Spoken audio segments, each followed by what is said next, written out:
बच्चों आज की इस वीडियो में हम अपना क्लास 12 हिस्ट्री का चैप्टर नंबर फर्स्ट ईट मनके तथा अस्थियां यानी कि ब्रिक्स बीट्स एंड बोन्स का सेकंड पार्ट कंटिन्यू रख रहे हैं। लास्ट वीडियो तक हमने इस लेसन का फर्स्ट पार्ट जो काफी इंपॉर्टेंट था उसे कवर कर लिया था, जिसमें मैंने आपको पूरी तरीके से हड़प्पा सभ्यता की एक जो बेसिक नॉलेज होती है उसके बारे में बताया था।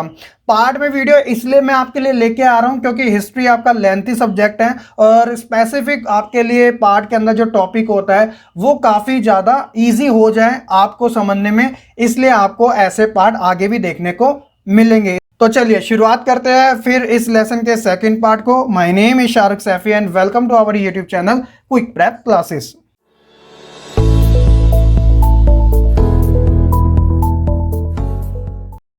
लास्ट वीडियो तक हमने बच्चों ये तो जान लिया था कि हड़प्पा सभ्यता की खोज दयाराम साहनी जी के द्वारा 1921 में जॉन मार्शल के नेतृत्व में की गई थी।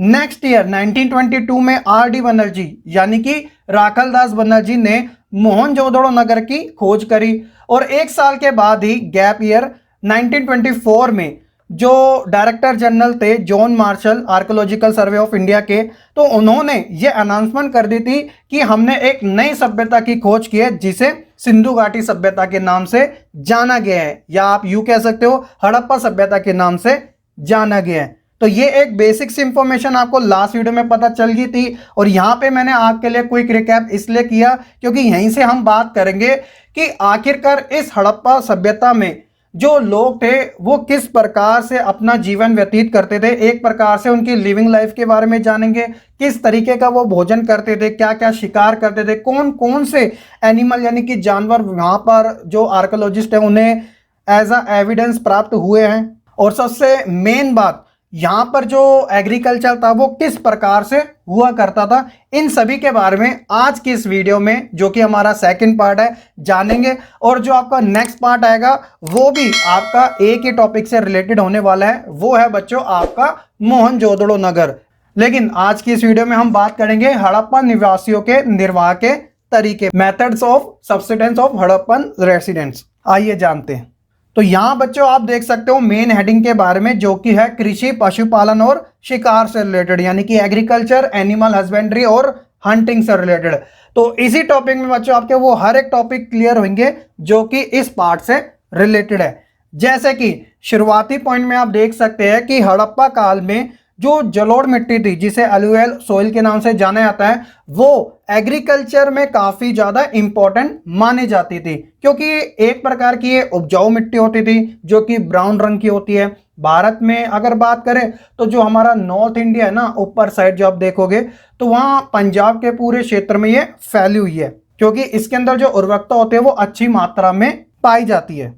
तो इस सभ्यता के यानी कि हड़प्पा सभ्यता के जो उपजाऊ मैदान थे ना, वहां पर मुख्य तौर पे गेहूं और जौ की खेती की जाती थी और यहां तक कि 9 फसलों की पहचान भी की गई है। 9 क्रॉप्स हैव बीन आइडेंटिफाई। अब आपके माइंड में आएगा कि वो 9 फसलें कौन कौन सी है, तो देखिए नेक्स्ट स्लाइड में आपको इन्हीं के बारे में पता चलेगा। तो वो जो 9 फसलें थी वो कुछ इस प्रकार की है, जैसे कि राइस कहां पर है बच्चों, इसकी फसल कहां पे देखने को मिलती है, लोथल में, और लोथल जो जगह है वो गुजरात में है, ठीक है। उसी प्रकार बार्ले जो है यानी जौ की 2 किस्में होगी, वीट यानी गेहूं की 3 किस्में, कॉटन यानी कपास हो गया, डेट्स यानी खजूर और वाटरमेलन यानी तरबूज। तो ये 9 प्रकार की फसलें पहचान में की गई और साथ ही peas, mustard and sesame seed यानी कि मटर, सरसों और तिल, इनकी भी खेती होती थी। अब यहाँ पे अगला जो पॉइंट आएगा वो आपका 1 नंबर में एग्जाम में पूछा जा सकता है कि जो हड़प्पा सभ्यता के लोग थे ना, उन्होंने सबसे पहले किस फसल को उगाना शुरू किया था। तो आपको नाम याद रखना है, वो है बच्चों कपास। The people of the Harappan civilisation first started growing cotton. उसी तरह आगे देखिए, animal bones found at Harappan site include those of cattle, sheep, goat, buffalo and pig. तो हड़प्पा सभ्यता के स्थलों में जानवरों की हड्डियों के भी अवशेष देखने को मिले हैं, जिसके अंदर मवेशी, भेड़, बकरियां, सुअर इत्यादि की जो हड्डियां थी वो शामिल थी। इवन जो जू आर्कियोलॉजिस्ट थे यानी कि जो जीव पुरातात्विक थे, उनके अनुसार इन जानवरों को पाला भी जाता था। These animal were domesticated. तो यहां पर आपको क्या चीज पता चली कि लोग सिर्फ शिकार ही नहीं करते थे बल्कि वह एनिमल को पाला भी करते थे। तो तो ये उस समय की बात हो रही है, पूरे एंशियंट टाइम की। और यही नहीं बच्चों, some wild animals bones have also be found like boar, deer and crocodile. अगर हिंदी में बात करें तो वराह, वराह यानी कि पिग जिसे कहते हैं, हिरन हो गया, घड़ियाल हो गया, तो इनकी भी हड्डियों के अवशेष इस हड़प्पा सभ्यता में पुरातात्विकों को मिले हैं। तो इन्हीं सभी की वजह से तो हम इस सभ्यता के बारे में जानकारी हासिल कर पाते हैं, जो कि एक एविडेंस के रूप में काम करती है। अब यहाँ पर बच्चों एक कॉन्फ्लिक्ट है। There is a different in opinion that the Harappans themselves hunted animal और obtain their meat from other hunting community. It's mean कि हड़प्पा निवासी क्या खुद ही जानवरों का शिकार करते थे या फिर वे अन्य आखेटक समुदायों से इनका मांस प्राप्त करते थे, यानी कि खरीदते थे। तो ये एक क्वेश्चन मार्क वाली चीज है, क्योंकि हिस्ट्री के अंदर कुछ ऐसी चीजें होती है जो क्लियर नहीं होती, क्योंकि इसकी प्रॉपर इंफॉर्मेशन आर्कियोलॉजिस्ट को नहीं मिल पाई। और यहाँ पर आपको नीचे कुछ एक्स्ट्रा इंफॉर्मेशन भी प्रोवाइड करवा रखी है, जैसे एग्जाम्पल के तौर पे लोथल और रंगपुर, ये जो जगह है वो भी गुजरात में है, तो यहाँ से घोड़े की मरण मूर्तियों के अवशेष मिले हैं। उसी तरह सुरकोतला, तो ये कहाँ पर है बच्चों, ये भी गुजरात में है, तो यहाँ से घोड़े के अस्थिपंजर के भी अवशेष मिले हैं। और कुछ अन्य पक्षियों की बात करें तो लाइक बंदर, खरगोश, हिरन, मुर्गा, मोर, तोता, उल्लू, इन सब के जो अवशेष है, एविडेंस जो है, वो खिलौनों और मूर्तियों के रूप में आर्कियोलॉजिस्टों को मिले हैं। तो एक बात का आप अंदाजा लगा सकते हो कि उस समय भी जो खिलौने होते थे ना, वो भी पाए जाते थे। तो बच्चों एक बात आपको ये ध्यान रखना है, इसके अंदर जो मैंने आपके लिए इंफॉर्मेशन प्रोवाइड करवाई है वो काफी वाइड है, यानी कि एक्स्ट्रा इंफॉर्मेशन मैंने आपको प्रोवाइड करवाई है ताकि आप इस कॉन्सेप्ट को अच्छे से समझ सको, क्योंकि आपकी एनसीईआरटी बुक में थोड़ा लिमिटेड मिलेगा, इसलिए मैं आपको थोड़ा एक्स्ट्रा बता रहा हूं। क्योंकि एग्जाम में जब क्वेश्चन आते हैं तो जब आपके पास वर्ड्स होंगे तभी आप उसका अच्छा सा एक्सप्लेनेशन दे सकते हो। जब आपके पास वर्ड्स की लिमिटेशन होगी तो वैसे ही आप और उसे कट कर दोगे, जिस वजह से आपकी जो परफॉर्मेंस होगी एग्जाम में वो भी कम हो सकती है। बट मैं ऐसा नहीं चाहता, इसलिए आपको इजी से इजी लैंग्वेज में प्रोवाइड करवा के आपके कॉन्सेप्ट क्लियर कर सकूं। अगर नहीं भी होते तो आप मुझे सजेस्ट कर सकते हैं ताकि मैं उसी के ऊपर और अच्छा वर्क कर सकूं। ठीक है बच्चों, अगर यहां तक आपको टॉपिक समझ आ गया हो तो अगर आपने वीडियो लाइक नहीं करी तो ज़रूर कर दीजिएगा, ताकि मुझे पता लग सके कि हाँ वाकई में बच्चे एक्टिव हैं। और रिमेंबर वन थिंग, अगर आप नोट्स नहीं बना रहे हो अभी भी तो आप बहुत बड़ी गलती कर रहे हो, और इस बारे में मैं ज़्यादा कुछ नहीं कहूँगा। नेक्स्ट जो हमारा टॉपिक है वो है हड़प्पा सभ्यता में कृषि प्रौद्योगिकी। जी हाँ बच्चों, agriculture technology in Harappan civilisation. तो उस समय यानी कि एंशिएंट टाइम में भी कृषि में प्रौद्योगिकी यूज की जाती थी, इस बात का आप अंदाजा लगा सकते हो, जो कि आपको इन टॉपिक में पता चल जाएगा। तो सबसे पहले आपको ये इमेज देखनी है, तो ये है एक प्रकार का टॉरस बुल, हिंदी में बात करें तो वृषभ बैल। वृषभ आप जानते हो बच्चों एक प्रकार का एस्ट्रोलॉजिकल साइन भी है, जिनका जो बर्थ है अगर अप्रैल और मई के बीच आता है तो वो उनकी राशि कहलाई जाती है वृषभ। तो ये जो इमेज है टॉरस बुल की, तो एक प्रकार से लकड़ी का नहीं बना हुआ, आपको लग रहा है इमेज में, लेकिन ये पक्की मिट्टी का बना हुआ है। ठीक है, तो जो कृषि प्रौद्योगिकी का यहाँ पर नाम यूज किया गया ना, वो मेनली इसी से रिलेटेड है। अब क्या बात की गई है इसके बारे में देखिए, तो हड़प्पा मोहरों में, यानी मोहर आप जानते हैं ना साइन एक प्रकार के, उसमें वृषभ बैल की जानकारी भी मिली है। Information about Taurus bull has been found in Harappan cities. क्योंकि क्या था बच्चों, हड़प्पा के जो लोग थे ना वो खेत जोतने के लिए बैल का इस्तेमाल किया करते थे, और आज भी बैल का इस्तेमाल किया जाता है। बस फर्क इतना है कि समय के अनुसार टेक्नोलॉजी के अंदर काफी ज्यादा चेंजेस आ चुका है, क्योंकि अब बैल जो है वो तो इस्तेमाल किए जाते हैं, लेकिन उसके साथ ट्रैक्टर भी आ चुके हैं जो कि काम को और आसान कर देते हैं। ठीक है, अब ये नहीं है कि बैल का इस्तेमाल पूरी तरीके से खत्म हो गया, नहीं, अभी भी आप रूरल एरिया में देखोगे तो बैल का इस्तेमाल किया ही जाता है। आगे आप देखते हो चोलिस्तान का नाम,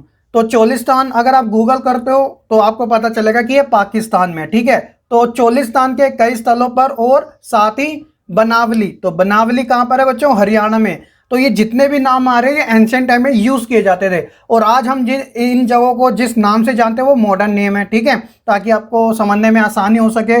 तो यहाँ पे मिट्टी के बने हल्के प्रतिरूप भी मिले हैं।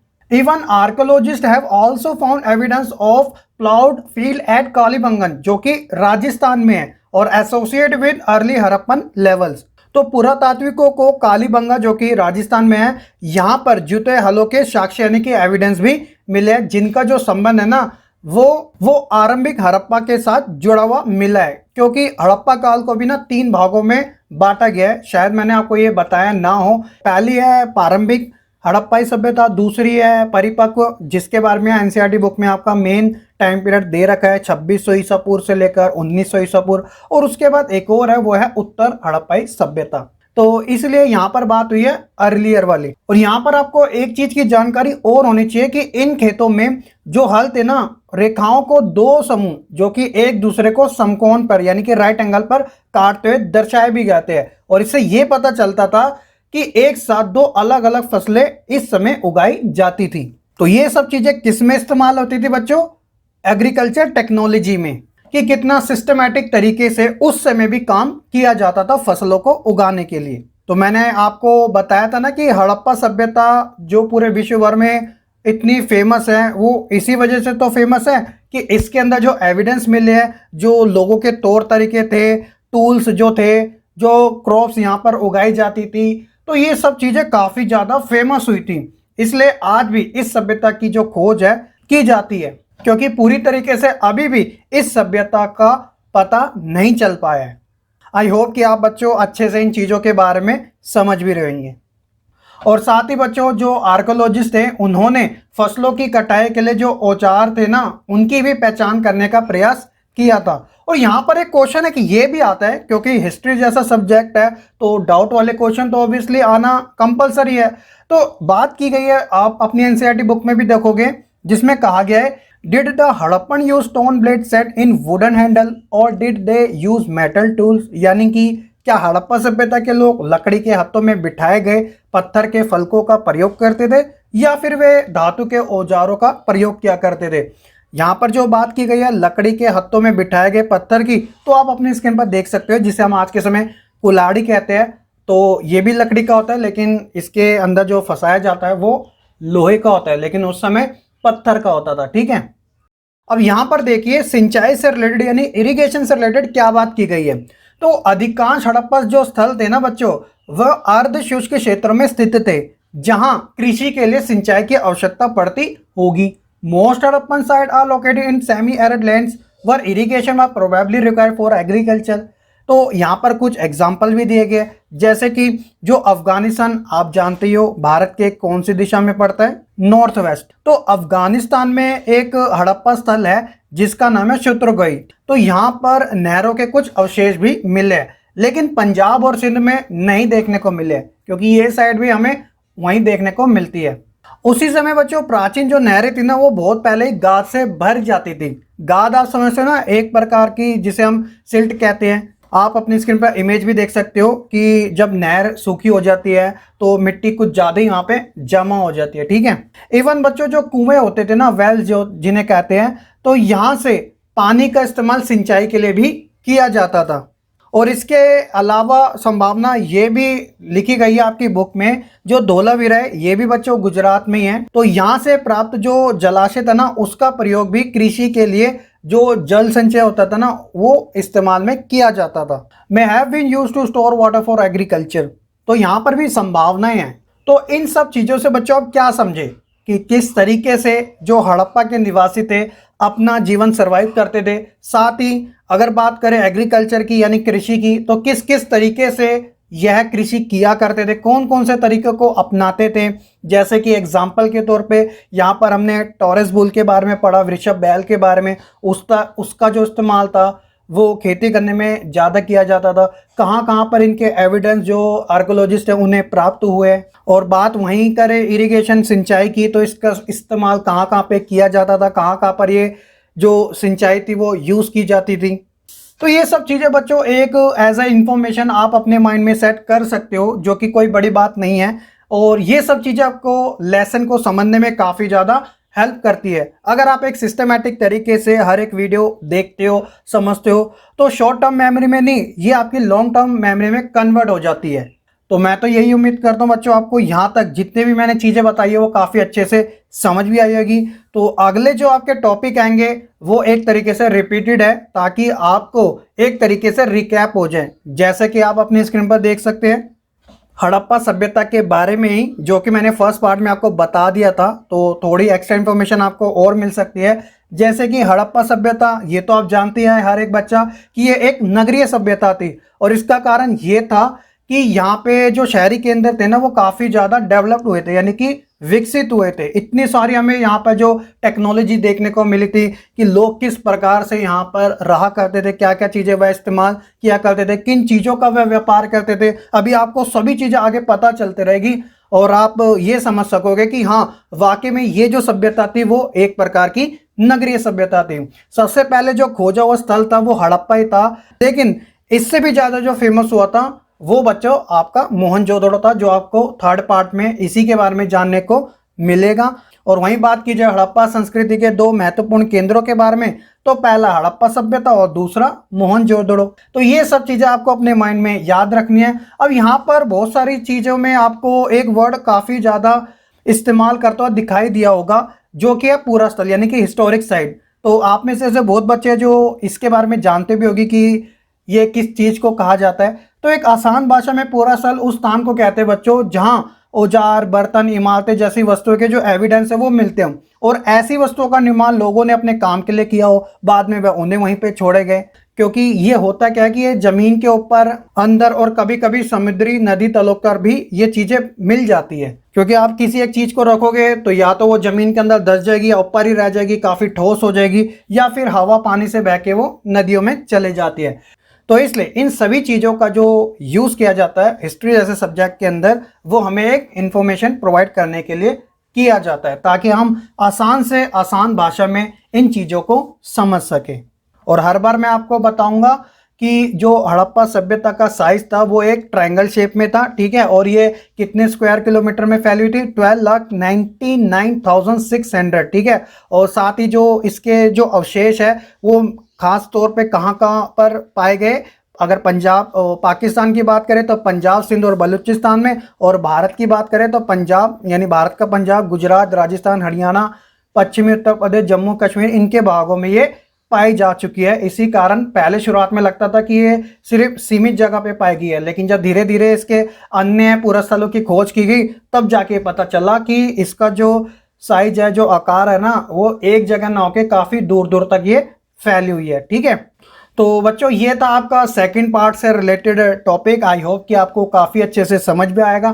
तो बस मैं यही चाहता हूँ कि आप वीडियो को लाइक, कमेंट, शेयर करना बिल्कुल ना भूलेगा। और एक चीज़ और जान लीजिएगा कि आपके अपने क्विक प्रेप चैनल पर 1850 से ज़्यादा बच्चे ऑलरेडी ज्वाइन हो चुके हैं, जहाँ पर मैं लेटेस्ट अपडेट भी देता हूँ, आपसे क्विज भी आस्क करता हूँ, और साथ ही फ्री PDF भी वहीं पर ही आपको प्रोवाइड करवाई जाती है। तो आप बच्चों से यही रिक्वेस्ट है कि बच्चों डिस्क्रिप्शन में लिंक है, आप ज्वाइन कीजिएगा। अगर इनवैलिड बताता है तो सिंपली आपको टेलीग्राम ऐप में सर्च में क्विक प्रेप लिख देना है, इसी लोगों से रिलेटेड चैनल शो हो जाएगा, ज्वाइन कीजिएगा, और फाइल में जाके जिस सब्जेक्ट की आपको PDF चाहिए वो आप इजीली डाउनलोड कर सकते हैं, और साथ ही इनवाइट भी कर सकते हैं अपने फ्रेंड्स को। तो चलिए फिर आज की इस वीडियो में इतना ही। मैं मिलूंगा आपको इस लेसन के थर्ड पार्ट के साथ। तब तक के लिए आप बच्चे खुश रहे, पढ़ते रहे और ऐसे ही आगे बढ़ते रहे।